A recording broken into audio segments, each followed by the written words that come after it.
থেকে 9-এর মধ্যে ভারত কোনো গুরুত্বপূর্ণ সিদ্ধান্ত নিতে চলেছে সামরিক ক্ষেত্রে। এবং দীপ্তাংশুবাবু, যে ছবিটা আসছে যে 7ই মে থেকে দেশ জুড়ে 244টি জেলায় mock drill, civil defence mock drill এবং যে ব্ল্যাকআউট ড্রিল শুরু হবে, অর্থাৎ যুদ্ধ পরিস্থিতির যে সতর্কতা, অর্থাৎ কীভাবে সাইরেন বাজবে, কখন এই এরিয়াল অ্যাটাকিংগুলো কীভাবে এবং তার যে সতর্কতা, এই যাবতীয়টা শুরু হবে।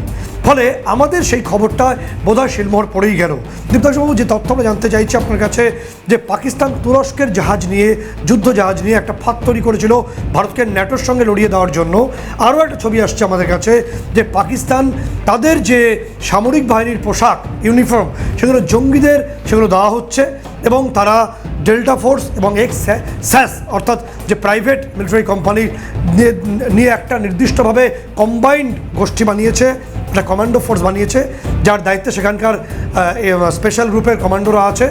ভারতও অফশোর ডিভিশন, আমাদের যে গরুর রয়েছে, আমাদের যে মার্কোজ আছে, আমাদের যে প্যারাএসএফ আছে, এটা নিয়ে অফশোর ডিভিশনের স্পেশাল কমান্ডোরা ভারত রেডি করছে। ফলে লড়াই ঠিক কোন পথে হতে পারে, কিভাবে হতে পারে? দীপ্তাংশুবাবু। সত্যজিৎবাবু, আপনি যে P-81 এর কথা প্রথমে বললেন, যে নেভি মেরিটাইম পেট্রোলিং যে এয়ারক্রাফট যার কথা বললেন, অলরেডি সেটা করাচির আকাশে আমাদের মেরিটাইম বর্ডারের জাস্ট এবং পাকিস্তান মেরিটাইম বর্ডারের লাইন অফ যে লাইনটা আছে তার উপর দেখা গেছে। এবং এই ছবিটা আপনি দেখলেন এবং দর্শকরা দেখলো। এটা বিশেষত ISR ডিউটিতে ইউজ হয়, ইন্টেলিজেন্স গ্যাদারিং, সার্ভেলেন্স এবং রেকনেশন। এর সঙ্গে সঙ্গে এটা নেভির চোখ, মানে এই প্লেনটাকে P-81 কে আমরা এটাও বলি যে it is the I of the navy, Indian navy. তো সেই জায়গা থেকে এটা অ্যান্টি সারফেস ওয়ারফেয়ার অথবা অ্যান্টি সাবমেরিন, এইটা দুটোতেই কিন্তু এই জাহাজটা P-81 করতে পারে। এবং অলরেডি আমরা আকাশে দেখছি এবং নেভির যে তৎপরতা, ইন্ডিয়ান নেভির যে তৎপরতা, ইতিমধ্যে আমরা সবাই দেখতে পাই। পাকিস্তানের এই যে ইউনিফর্ম যে মুজাহিদদের দিয়ে দেওয়া অথবা যে জঙ্গি সংগঠনকে দিয়ে দেওয়া, এটা নতুন না। আমি নিজে যখন কারগিলে ছিলাম তখন আমরা একইভাবে এই বিভিন্ন যে পোস্টগুলো ক্যাপচার করেছিল, সেখানে জঙ্গিরাই পাকিস্তানের ইউনিফর্ম করে ছিল এক, দ্বিতীয়ত পাকিস্তানের রেগুলার ফোর্স ছিল। তো এইভাবে ওরা ভুলিয়ে দিতে চায় যে অ্যাকচুয়ালি জঙ্গিদের সামনে রেখে পাকিস্তান আর্মি লড়াই করে। কারণ ইতিমধ্যে আমরা দেখেছি, আপনি যেটা দেখালেন বালুচকে দেখলেন যেটা পালিয়ে যাচ্ছে, কিন্তু বালুচ লিবারেশন আর্মির আজ সকালে আমরা যে তথ্য পেয়েছি, যেখানে প্রায় 2.5 থেকে 3 লাখ পাকিস্তানের সামরিক বাহিনী কিন্তু আটকে আছে বালুচিস্তানে।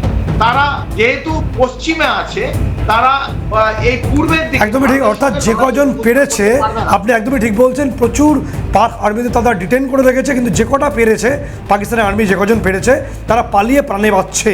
প্লিজ দীপ্তাংশু। একদম ঠিক, মানে ওরা ওদের মনোবল একদম তলান্নিতে পাকিস্তানের।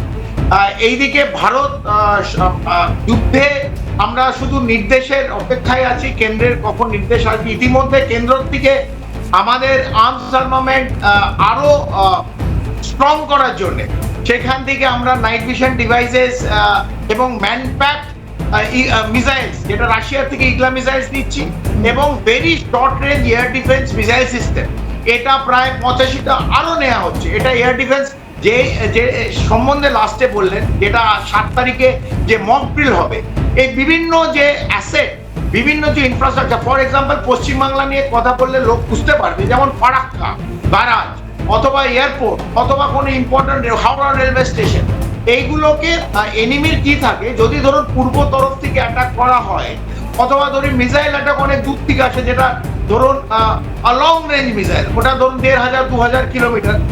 আমি বলছি না যে Paschimbangla is one of the target, but যদি টার্গেট হয় with this air defence system, বিভিন্ন air defence system, missile system, shoulder manpack, very short range air defence system, এগুলো ইউজ করা হয় against enemy aircraft, against UAV system, against airborne system, unknown airborne system, US system।